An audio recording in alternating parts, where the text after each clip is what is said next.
Hi everyone and welcome back to my channel. Today we're going to dive together into one of the most disturbing cases I've ever analyzed.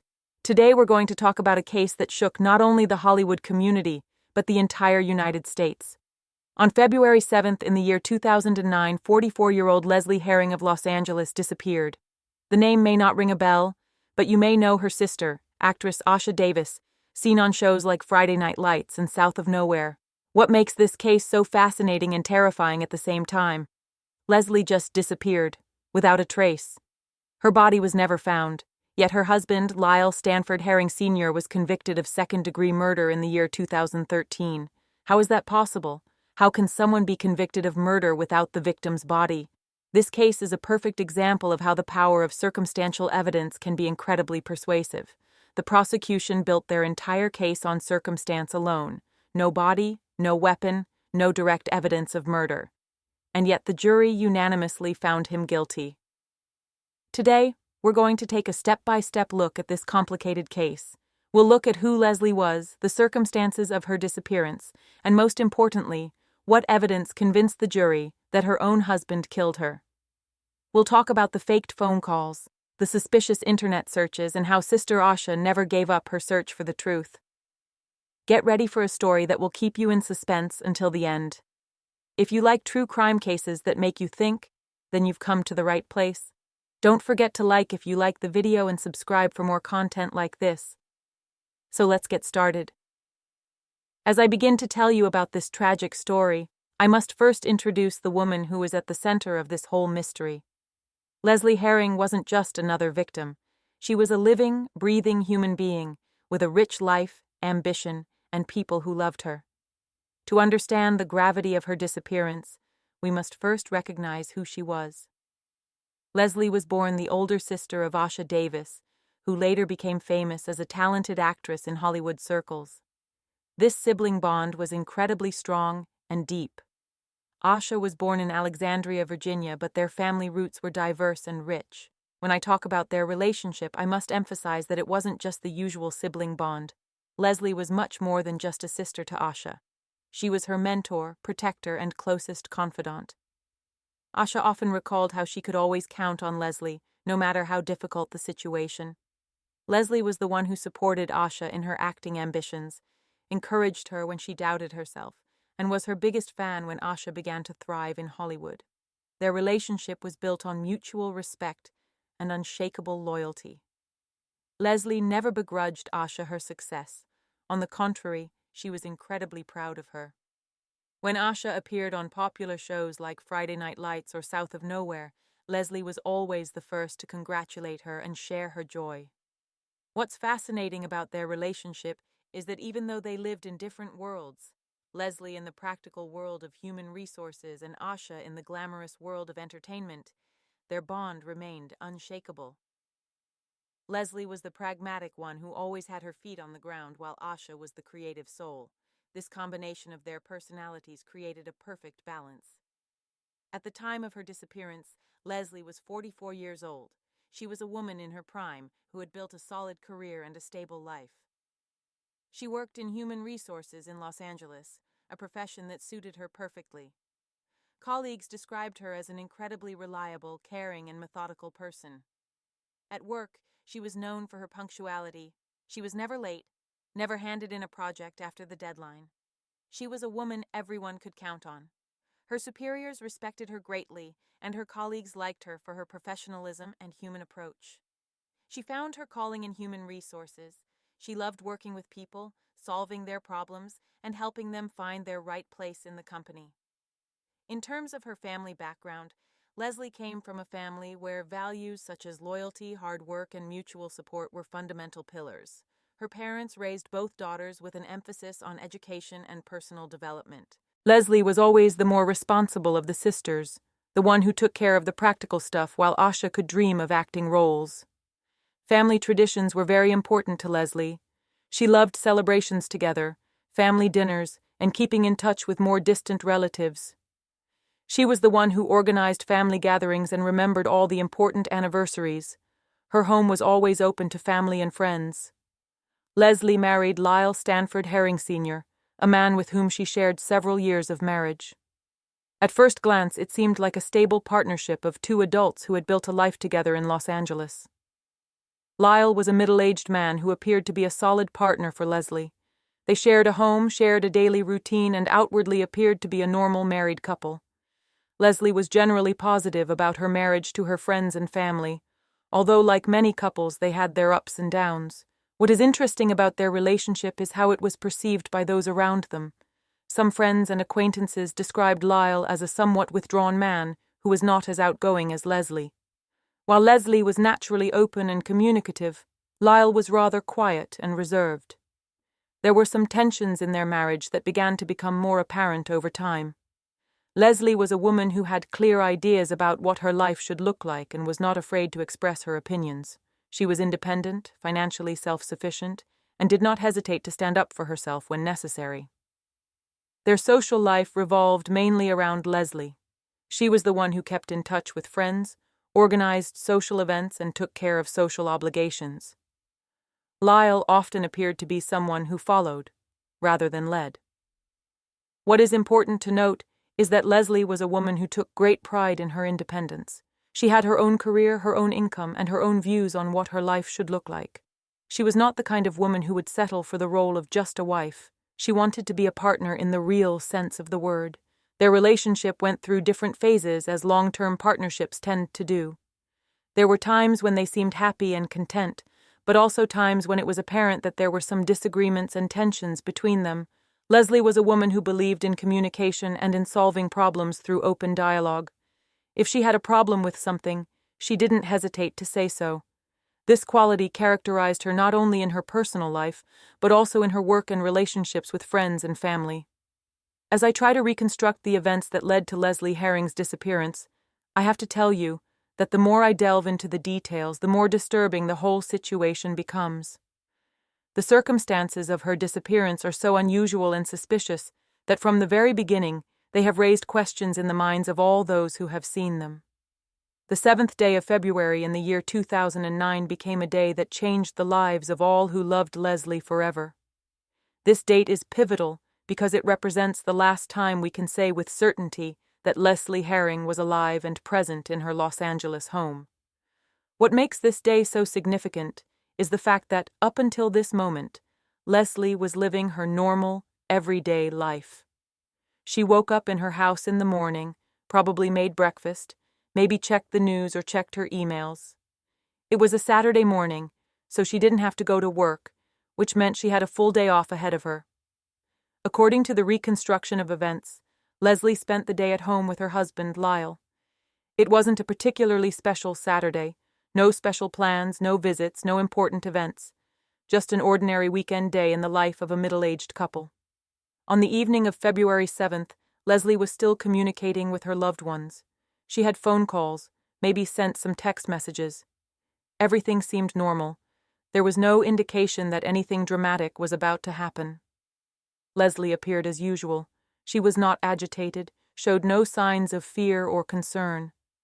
What makes this day so tragic is the knowledge that it was the last day Leslie would live her life as she knew it. It was the last day she could make plans for the future, look forward to things, dream about what was to come.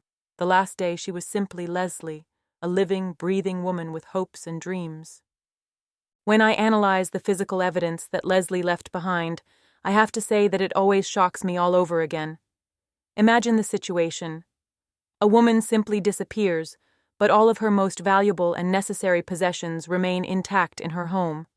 That's not normal behavior for a woman who would plan to leave voluntarily. Let's start with her car. Leslie had her own vehicle that she used every day to get to work and for all her daily activities. This car remained parked at her house, the keys in their usual place. For a woman living in Los Angeles, a car is absolutely essential. You can't get around this sprawling city without one. The fact that Leslie left her car is the first big warning sign. Her wallet was another key item she left behind. Her wallet contained her driver's license, credit cards, membership cards, photos, and of course, cash. A wallet is like a second heart for every woman. It contains everything she needs to function in the modern world. A woman simply won't leave her wallet unless she plans to disappear forever and never return. The mobile phone represented another anomaly. In the year 2009, Cell phones were already an essential part of every adult's life. Leslie used her phone to communicate with her family, friends, and work colleagues. The phone contained all her contacts, messages, photos, and was her connection to the world. The fact that she left it at home is completely incomprehensible if she left voluntarily. The jewelry represented perhaps the most personal of all the things Leslie left behind. They weren't just expensive pieces, but items with emotional value. The wedding ring, the earrings she'd received for her birthday, the necklace her sister had given her. These things had a sentimental value to Leslie that could not be replaced by money. A woman who voluntarily leaves her life usually takes at least the most valuable jewelry, if not all of it.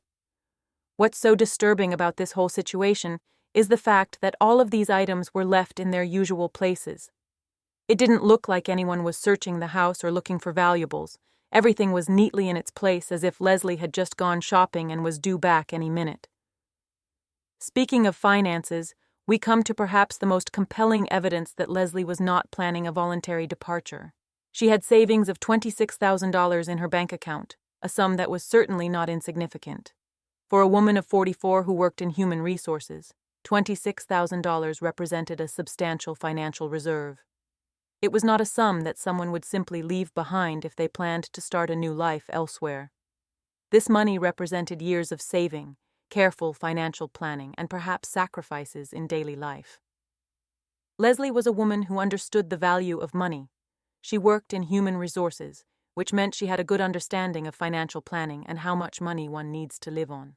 She knew that $26,000 would allow her to survive several months without income if she were looking for a new job, or it could be the basis for starting a new life. The fact that this money remained untouched in her account is clear evidence that Leslie had no plans to leave. If she had decided to leave her current life, she would logically have taken this money with her. She could have withdrawn it in cash, transferred it to another account, or at least used it in some way to fund her departure. Bank records also showed that Leslie had not shown any unusual financial activity in the days before her disappearance. She did not withdraw large sums of cash, transfer money, purchase airline tickets, or pay for any services that would indicate preparation for her departure.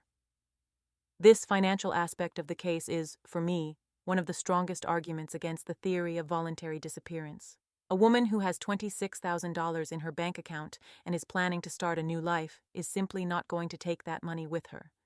It defies human logic and basic instincts of self-preservation. Overall, these circumstances of the disappearance paint a picture of a situation that is completely incompatible with voluntary departure. All the physical evidence, the financial situation, and the personal effects point to a woman who did not plan to leave her life and who was probably the victim of something terrible. Looking at how the investigation into the disappearance of Leslie Herring has been conducted, I have to say that the whole process has revealed a number of disturbing facts that have gradually painted a picture of what really happened. The investigation was complex and challenging, particularly because of the absence of a body, but detectives were able to piece together the puzzle of circumstantial evidence one by one. One of the most suspicious circumstances of the entire case concerns the timing of the reporting of the disappearance to the police. In analyzing this timeline, I must emphasize how unusual and problematic the delay in reporting Leslie as a missing person was. Lyle Herring did not report his wife missing immediately after she allegedly disappeared. Instead, it was several days before he contacted the authorities. This delay is extremely unusual, especially for a husband who should be the first person concerned about his wife's safety. During those first critical days, Lyle claimed different versions of Leslie's whereabouts to different people. Sometimes he said she had gone to visit relatives. Other times he claimed she needed to be away for a while because of personal problems. These inconsistent statements immediately aroused suspicion among those who knew Leslie. Even more disturbing, Lyle these days acted as if Leslie was simply away on vacation. He continued with his daily activities, going to work, seeing friends, but showed no signs of anxiety or fear for his wife. This behavior was in stark contrast to how a loving husband whose wife had suddenly disappeared would behave. Leslie's family, especially her sister Asha, became concerned when they did not hear from Leslie for several days. They knew Leslie as a reliable person who communicated regularly with her loved ones. When they could not reach her and Lyle provided evasive answers, they became seriously concerned. It was family pressure that finally forced Lyle to report the situation to the police. He didn't do so on his own initiative, but only when he realized that the family would not accept his excuses and would take action themselves. This delay later proved to be one of the key indicators of his guilt. As soon as Leslie was officially reported missing, the police launched an extensive search operation focused on the area around the Herring's home in Los Angeles. These search operations were systematic and thorough, but they also uncovered other suspicious circumstances. Officers first conducted a thorough search of the house and adjacent property. They looked for any signs of violence, traces of blood, or other physical evidence of what may have happened to Leslie. The house was searched from the basement to the attic, every corner carefully examined by forensic experts. Search teams focused on the wider area around the house, combing the surrounding streets, parks, and vacant lots. They used metal detectors to find any evidence that may have been buried or hidden. They also searched surrounding sewer systems and dumpsters. During these searches, police also used specially trained dogs that were able to detect human remains. These dogs searched not only the area around the house but also various places where the body might have been hidden. Their reactions to certain locations provided investigators with important clues. The search extended to more remote locations. Police searched abandoned buildings, landfills, wooded areas, and other places where the body might have been hidden. These operations lasted for weeks and involved dozens of police officers and volunteers. During the search operations, police also focused on mapping the movements of vehicles belonging to Lyle Herring. They analyzed GPS data, toll gate records, and CCTV to determine where Lyle had been moving in the critical days surrounding Leslie's disappearance. The absence of a body posed a huge challenge for investigators. Without physical remains, it was extremely difficult to prove that a murder had actually occurred, let alone identify the perpetrator. This aspect of the case complicated the entire investigation and required detectives to take a creative approach to gathering evidence. Forensic experts focused on looking for microscopic traces of DNA, blood, or other biological materials in the house and vehicles. They used luminol and other chemicals that can reveal traces of blood even after they have been cleaned. Every inch of floors, walls, and furniture was carefully examined. Investigators also focused on analyzing digital footprints. They searched computers, cell phones, and other electronic devices looking for evidence of what happened to Leslie. This digital forensic analysis proved crucial to uncovering the truth. The lack of physical evidence forced police to rely on circumstantial evidence, neighbors' testimony, analysis of suspect behavior, financial records, and communication patterns. This approach required much more time and effort but gradually began to reveal the truth. The police also had to face criticism from the media and the public about the slow progress of the investigation. With no body and no clear physical evidence, it was difficult to maintain public interest and support for continuing the search. Investigators had to be extremely diligent in gathering and documenting all available evidence because they knew they would have to build a case on circumstantial evidence alone. Every detail had to be perfectly documented, and every witness had to be verified from multiple sources.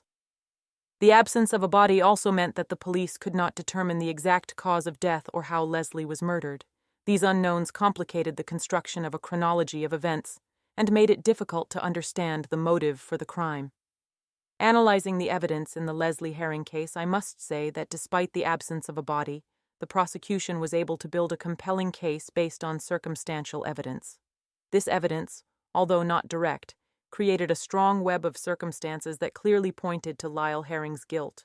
The most dramatic and arguably the most important evidence in the entire case was the testimony of neighbors who saw Lyle Herring transporting a large rolled-up carpet at night. This testimony became the cornerstone of the prosecution's case and the key moment that convinced the jury of his guilt.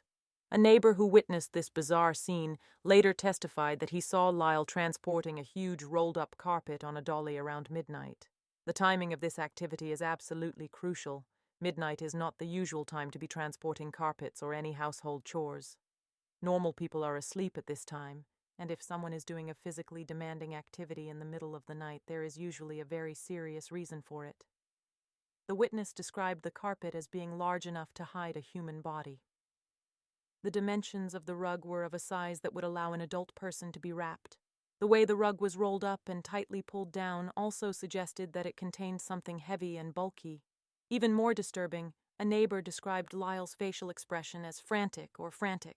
He said Lyle appeared extremely tense and nervous, which was in stark contrast to his usual demeanor. When the neighbor attempted to greet Lyle or make contact with him, Lyle completely ignored him as if he had not even seen or heard him. The physical effort that Lyle had to expend to carry this rug also indicated its weight. The witness described how Lyle struggled with the cart and how he had trouble maneuvering the rug. This observation supported the theory that the carpet contained something much heavier than just fabric material. The location where Lyle was transporting the carpet was also significant. He was moving toward a location where he could easily transport the carpet by vehicle away from the residential area. This route was not random. It led to the least observed exit from the neighborhood. The timing of this sighting also perfectly matched the timeline of Leslie's disappearance. It was right around the time that Leslie was last seen alive, and when the first suspicions about her disappearance began to emerge. The second key observation by the neighbors was the sighting of an empty truck in Lyle's garage shortly after the carpet incident. This detail may seem insignificant at first glance, but in the context of the entire case, it took on major significance. A witness saw Lyle pushing the now empty truck back into the garage. The cart, which had previously been loaded with heavy carpet, was now empty, clearly indicating that Lyle had put his load away somewhere. This detail supported the theory that Lyle had transported the carpet and its contents to another location, where he probably disposed of it for good. The manner in which Lyle handled the empty cart was also different from his previous behavior. Whereas before he had struggled with the heavy load, he now easily and quickly stowed the cart in the garage. This change in his movements and attitude was obvious to the observant neighbor. The time of his return with the empty cart indicated that Lyle must have driven to some more distant location where he had put the carpet away. He was gone not only a few minutes, but long enough to reach a place where he could safely dispose of the rug without being observed. The fact that Lyle immediately stowed the cart in the garage also indicated his efforts to remove all traces of his nocturnal activity. He did not want the cart left outside where it could be seen by other neighbors or where it might raise questions about what it was being used for. The third key piece of evidence was information that Leslie was planning to divorce her husband. This information provided the prosecution with a motive for the murder and helped explain why Lyle might want to kill his wife.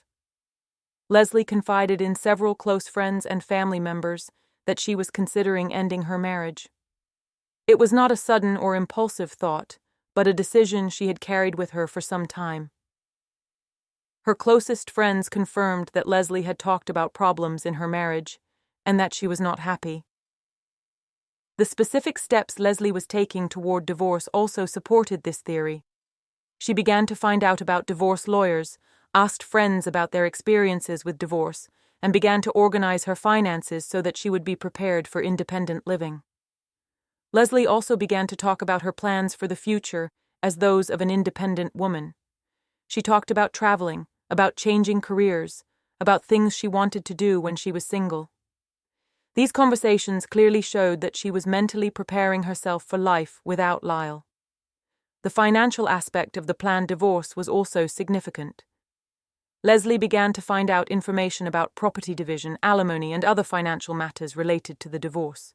These preparations indicated that her thoughts about the divorce were serious and concrete. Lyle's reaction to hints about divorce, as described by friends and family, was negative and sometimes even aggressive. Several people noted that when the conversation turned to problems in the marriage, Lyle became tense and defensive. The timing of these divorce preparations also perfectly matched Leslie's disappearance. It looked as if Lyle had found out about her plans and decided to act before she could officially initiate the divorce.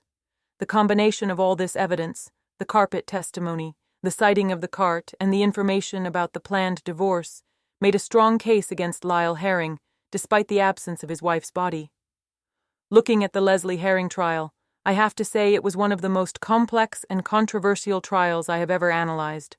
The whole case presented a huge challenge to the legal system because it was a murder without a body, a situation that is extremely challenging for prosecutors and defense lawyers. In April of 2013, Lyle Stanford Herring Sr. was formally charged with second-degree murder in connection with the disappearance of his wife, Leslie. This charge represented the culmination of a 4-year investigation and meant that the prosecution decided to pursue the case despite the absence of the victim's body. The decision to charge Lyle with second-degree murder instead of first-degree murder was strategic. Second-degree murder does not require proof of premeditated intent to kill, which would be extremely difficult to prove in a case without a body. Instead, it is sufficient to show that the defendant intentionally caused the death of another person, but without prior planning. This charge was based on the premise that Lyle killed his wife in the heat of passion or during an argument, presumably when he found out about her plans for divorce. The prosecution argued that although the murder was not planned over a long period of time, Lyle acted with the intent to cause Leslie's death. The prosecution's legal team faced a huge challenge: how to convince a jury of the defendant's guilt without the most basic piece of evidence, which was the victim's body. They had to build a case solely on circumstantial evidence, testimony, and logical inferences. The charge also included additional counts relating to tampering with evidence and attempting to cover up the crime. The prosecution alleged that Lyle not only killed his wife, but also systematically destroyed evidence and tried to mislead investigators with false information about what happened to Leslie. The timing of the charges was also significant. 4 years after Leslie's disappearance, formal charges were finally filed, indicating the thoroughness of the investigation but also the complexity of the case. The prosecution needed this time to build a strong enough case to stand up in court. The prosecution's strategy was built on 2 main pillars: a clear motive and compelling eyewitness testimony. The prosecution had to build a logical and convincing story of what happened to Leslie, even though they did not have her body. The motive presented by the prosecution was clear and understandable. Leslie was planning a divorce, which for Lyle would mean the loss of his wife, possible property division, and likely alimony payments. For a man of his age and status, divorce would represent not only a financial loss, but also a social humiliation. The prosecution emphasized that Leslie was not just a passive wife, but an independent woman with her own income and a clear vision of her life. Her decision to divorce was not impulsive, but a considered decision by a woman who was no longer happy in her marriage. This independence may have caused Lyle to feel a loss of control and despair. The testimony of the neighbors about the carpets and the cart constituted the strongest part of the prosecution's case. The prosecution reconstructed in detail the events of the night the neighbor saw Lyle transporting the suspicious carpet. They argued that no reasonable person would transport carpets in the middle of the night unless they had a very serious reason to do so. The prosecution also highlighted Lyle's inconsistent behavior after Leslie's disappearance. His various versions of his wife's whereabouts, his delay in reporting her disappearance to the police, and his overall suspicious behavior painted a picture of a man trying to hide the truth. Forensic evidence from dogs trained to search for remains provided further support for the prosecution's theory. Although the dogs did not find a body, their reactions to certain locations and vehicles indicated the presence of human remains, supporting the theory that Leslie was indeed dead and that her body had been transported. The prosecution also presented evidence of Lyle's incriminating statements, including his alleged admission to a relative when he said, "I will burn in hell for what I did." These statements, although not a direct confession, strongly implied his guilt. After an intense trial, during which the jury carefully considered all the evidence presented, a verdict was reached. The jury deliberated for approximately 5 hours, indicating that the decision was not an easy one but ultimately reached a unanimous conclusion. Lyle Stanford Herring Sr. was found guilty of second-degree murder. This verdict meant that the jury was convinced that Lyle intentionally killed his wife, even though they did not have her body as evidence.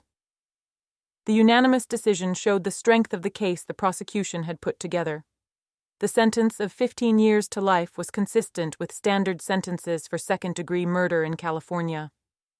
This formulation meant that Lyle had to spend at least 15 years in prison before he could be considered eligible for parole, but he could also be sentenced to life without parole. Reactions in the courtroom were emotional. Leslie's family, including her sister Asha Davis, was present at the sentencing. For them, it represented a form of justice, although they still had no answer to the question of where Leslie's body was. In handing down the sentence, the judge emphasized the seriousness of the crime and the impact on the victim's family.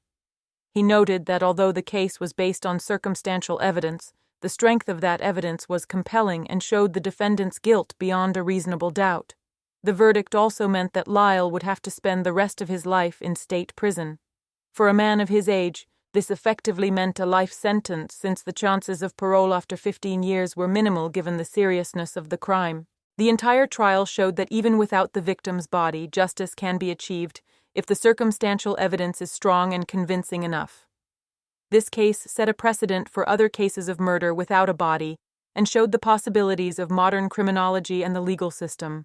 When I analyzed the legal consequences of the Leslie Herring case after the verdict, I must say that the whole situation perfectly illustrates the complexity of the American appellate system and the persistence of the defendant in trying to overturn his fate despite overwhelming evidence. After the verdict, Lyle Herring decided to exercise his statutory right to appeal. His legal team focused on several key points that they considered problematic in the original trial. The main argument on appeal was an objection to the admissibility of evidence obtained by specially trained dogs to search for human remains. The defense argued that this evidence was inaccurate and misleading, and that its admission by the trial court unfairly prejudiced the jury against their client. They argued that the dog's reactions to certain locations and vehicles could not be considered reliable evidence of the presence of human remains.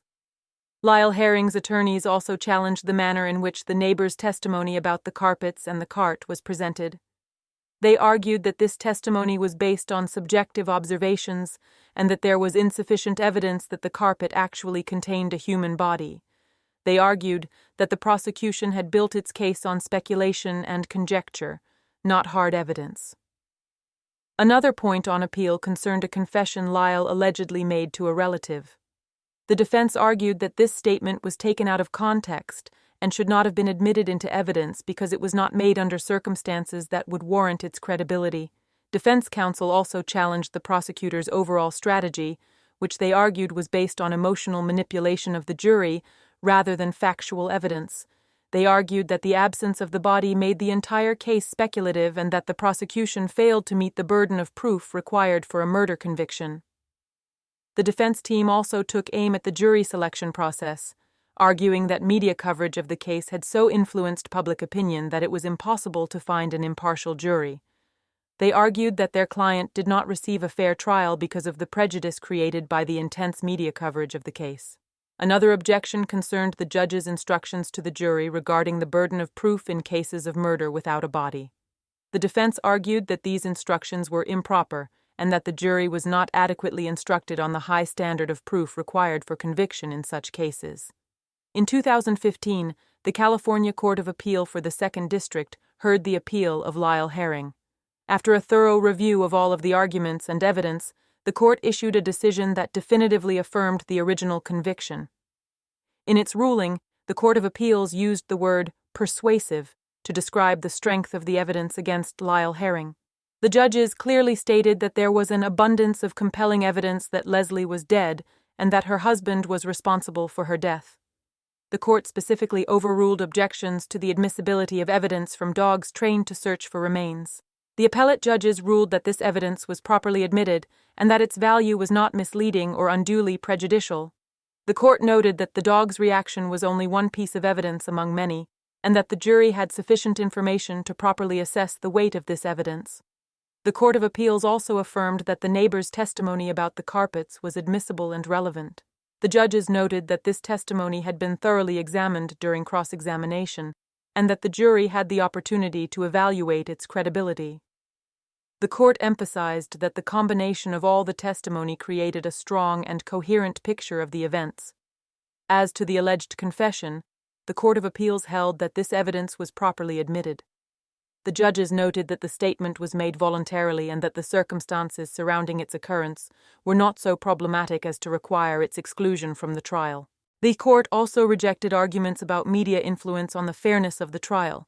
The judges found that the jury selection was properly conducted and that there was no evidence that the jury was biased against the defendant.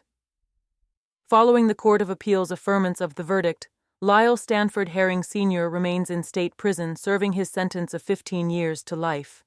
His current situation illustrates the reality of the American penal system for convicted murderers. Lyle is housed in one of California's state prisons where he lives under a strict prison regime. His daily life is structured around prison rules and procedures that regulate every aspect of his existence, from wake-up time to evening lockup. In prison, Lyle has access to basic services including medical care, a library, and limited recreational activities.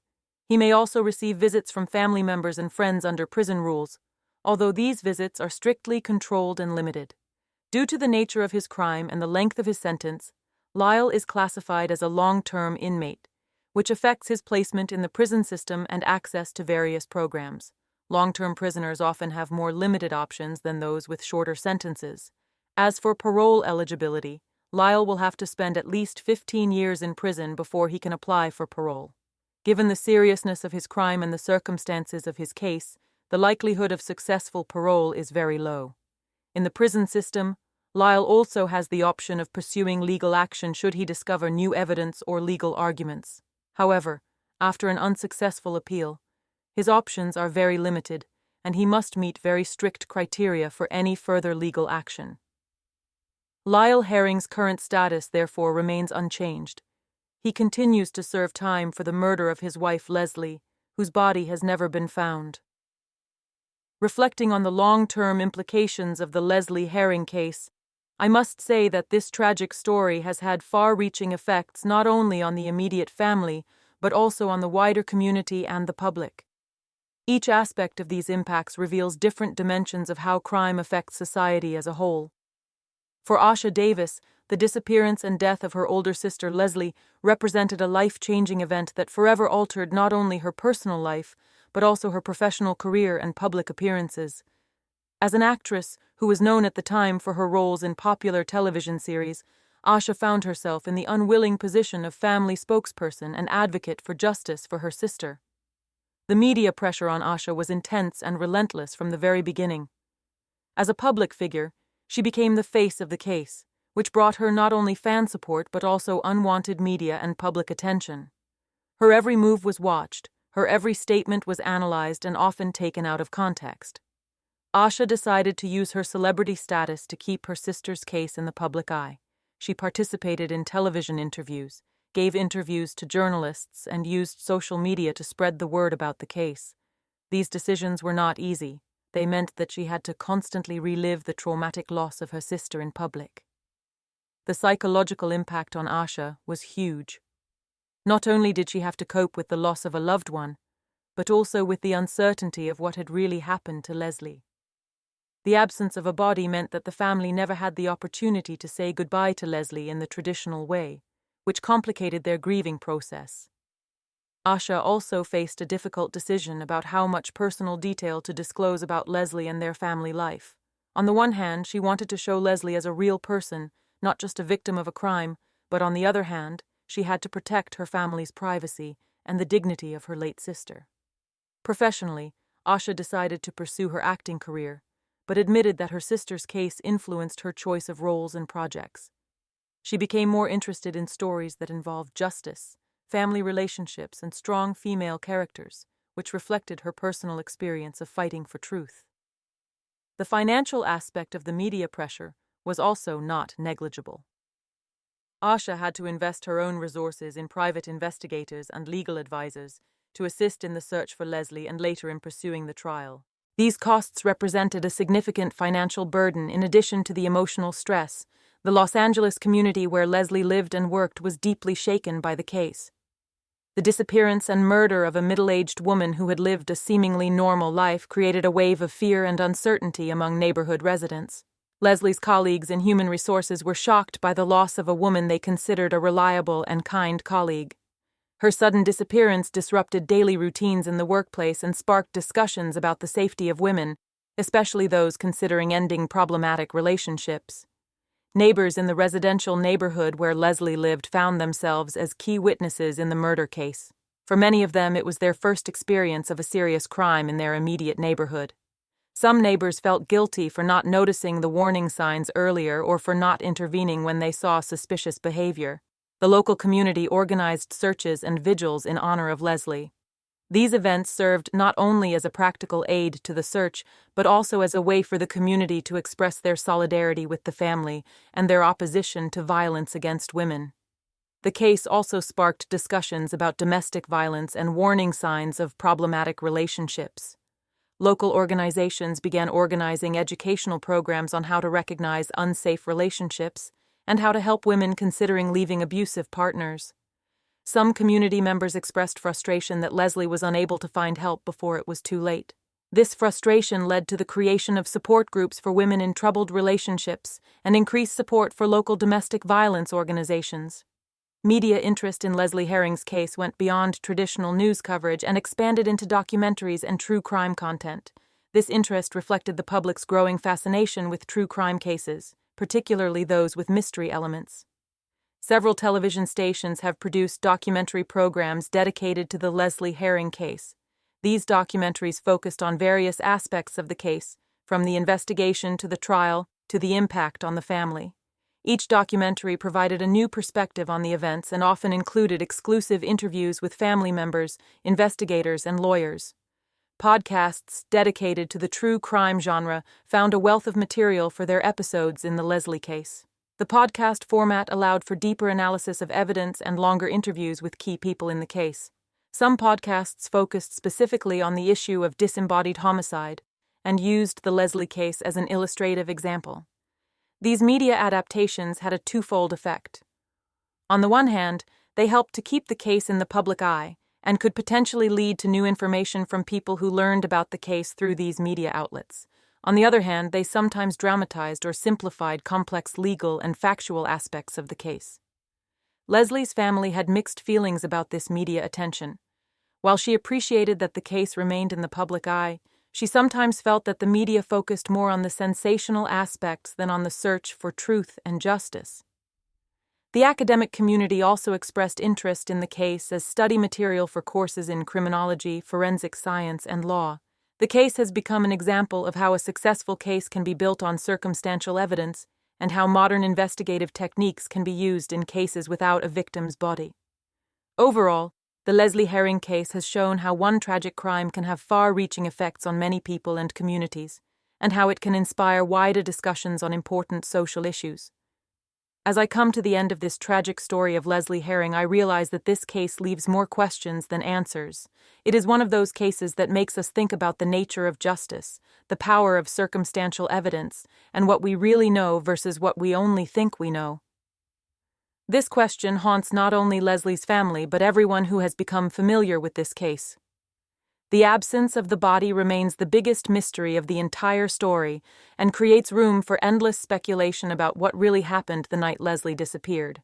The geographic possibilities are virtually limitless in the Los Angeles area. From the desert areas of the Inland Empire to the mountainous regions of the San Gabriel Mountains, the city and its environs offer thousands of places where the body could have been hidden. Lyle had an entire night to dispose of the body, meaning he could have driven hours away from his home. One theory suggests that the body may have been buried in some remote location in the desert. The California desert is vast and has many places where a body could remain undiscovered for decades.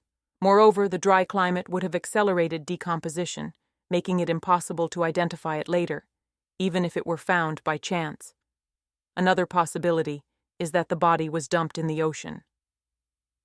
The Pacific Ocean off the coast of California is deep and has strong currents that could carry the body far from shore.